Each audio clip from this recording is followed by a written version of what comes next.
Once upon a midnight dreary, while I pondered, weak and weary, over many a quaint and curious volume of forgotten lore, while I nodded, nearly napping, suddenly there came a tapping, as of someone gently rapping at my chamber door. "'Tis some visitor," I muttered, "tapping at my chamber door. Only this and nothing more." Ah, distinctly I remember it was in the bleak December, and each separate dying ember wrought its ghost upon the floor. Eagerly I wished the morrow. Vainly I had sought to borrow from my book surcease of sorrow. Sorrow for the lost Lenore, for the rare and radiant maiden, whom the angels name Lenore, nameless here, forevermore. And the silken, sad, uncertain rustling of each purple curtain thrilled me, filled me with fantastic terrors never felt before, so that now, to still the beating of my heart, I stood repeating, "'Tis some visitor entreating entrance at my chamber door, some late visitor entreating entrance at my chamber door. This it is, and nothing more." Presently my soul grew stronger, hesitating then no longer. "Sir," said I, "or madam, truly, your forgiveness I implore. But the fact is, I was napping, and so gently you came rapping, and so faintly you came tapping at my chamber door, that I scarce was sure I heard you. Here I opened wide the door. Darkness there, and nothing more. Deep into that darkness peering, long I stood there, wondering, fearing, doubting, dreaming dreams no mortal ever dared to dream before. But the silence was unbroken, and the stillness gave no token, and the only word there spoken was the whispered word, "Lenore?" This I whispered, and an echo murmured back the word, "Lenore, merely this, and nothing more." Back into the chamber turning, all my soul within me burning. Soon again I heard a tapping somewhat louder than before. "Surely," said I, "surely that is something at my window lattice. Let me see, then, what thereat is, and this mystery explore.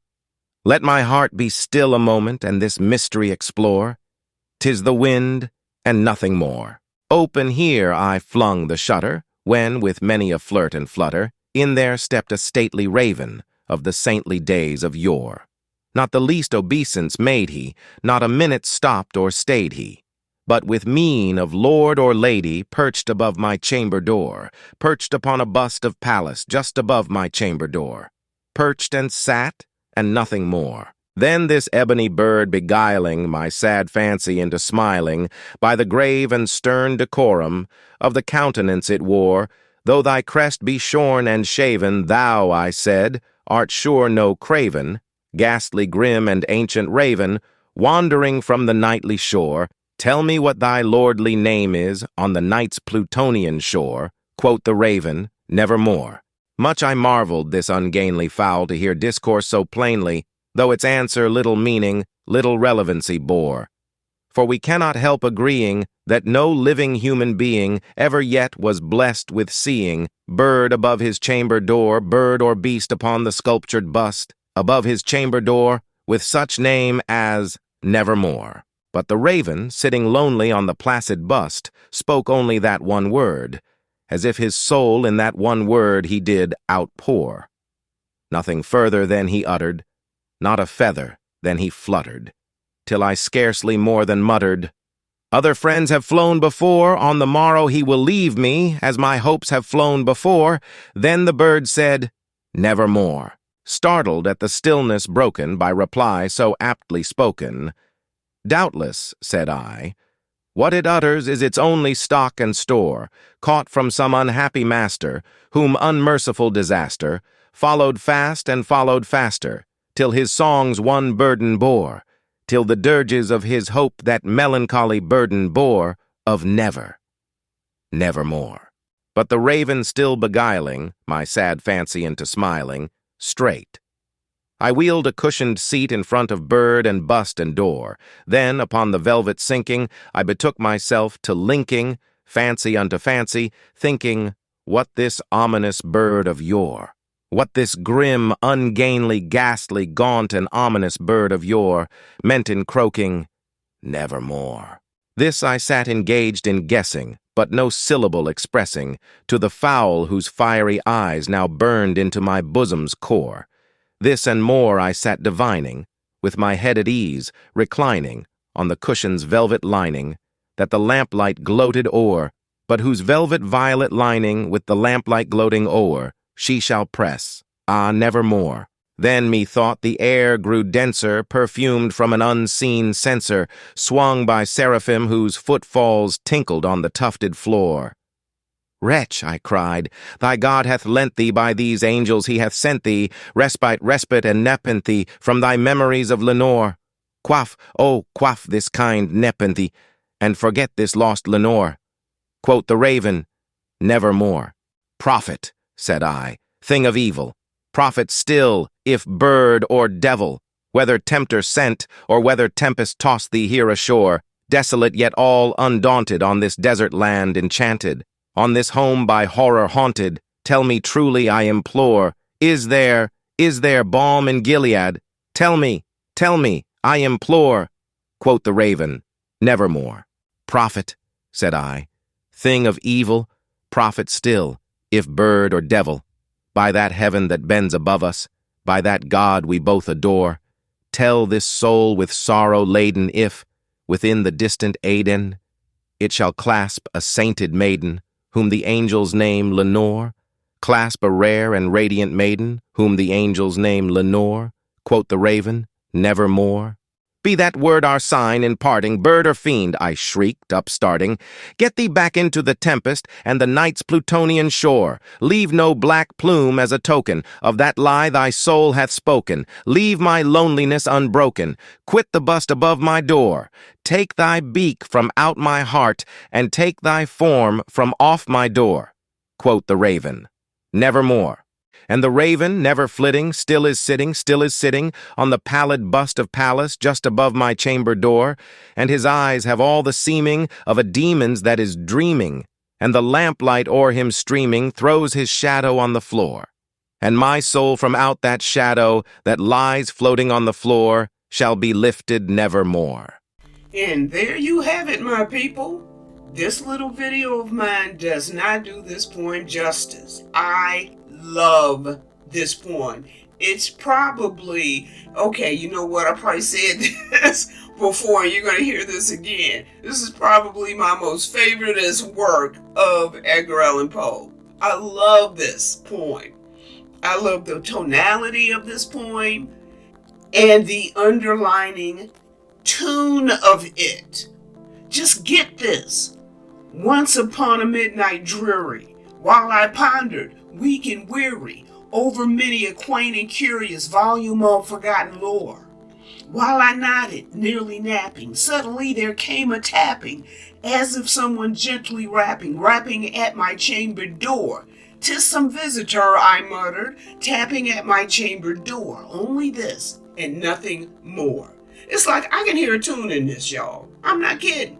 Now, I'm not a musical person. I don't understand this, but it's like I can hear this rhythmic tonality, and I'm probably making words and phrases up, but that's my jam too. But it's telling a story and moving the story along at the same time, like on this musical bridge, right? For me, I can hear like a cadence. That's what I feel in here. Okay, peeps, is there somebody out there that's musical and you understand what I'm trying to say? Please explain to me what I am saying in the comments, okay? Look, people, Poe wrote from his heart, and you want to know what was in his heart? Tragedies and messed upness, and that was his reality.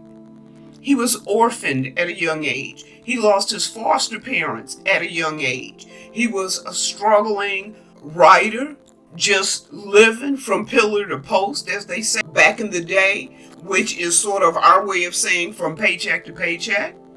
He only became popular, and you know what, this isn't unusual, and I think it happens to painters a lot. You become popular when you're no longer around, right? And that's the deal with Poe. We found him and recognized him, and we super appreciate his work. But he's not here to get the kudos from us. But at least we have these works that we can look at and we can delve in and we can share and we can talk about. That brother knew and experienced grief and despair on numerous levels because of his background.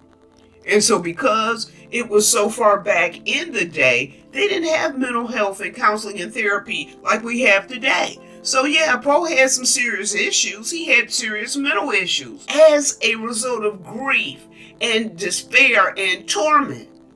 But peeps, get this. He used his craft to let it out. He used his craft sort of like an expression. And those of you out there who love Poe's work, you can hear and sense he's dealing with his inner demons as he struggles with life, living, mortality, and the unknown, like all of us. We can hear this especially in this point, where he's struggling with the loss and ensuing loneliness of having lost this loved one, and how the whole bit of business starts with letting that bird into the house. I believe because the guy is so lonely, racked with grief for his lost Lenore, that over time, over the night, he slowly becomes unhinged.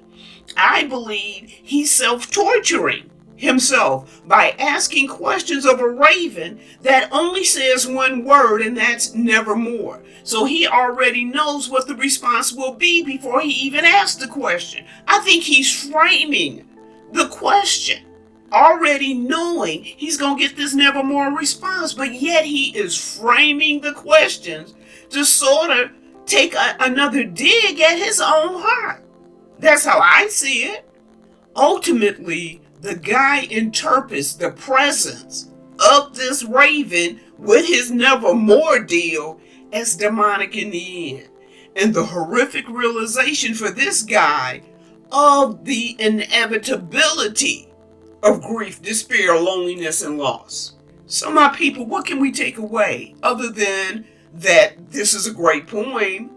And if you pay attention to the poem, you look deeply in the poem, you hear its tonality and cadence and let it resonate with you, you see the structure and the story of it. But we can take this one thing away as well, and that's the fact that the human experience is universal. Hurt and pain and loss and grief and trauma and love and the meaning of it all is universal. We are all of us on this journey that has a journey's end. But the great thing for us is that we don't have to journey alone. There you have it. Until next time, my people.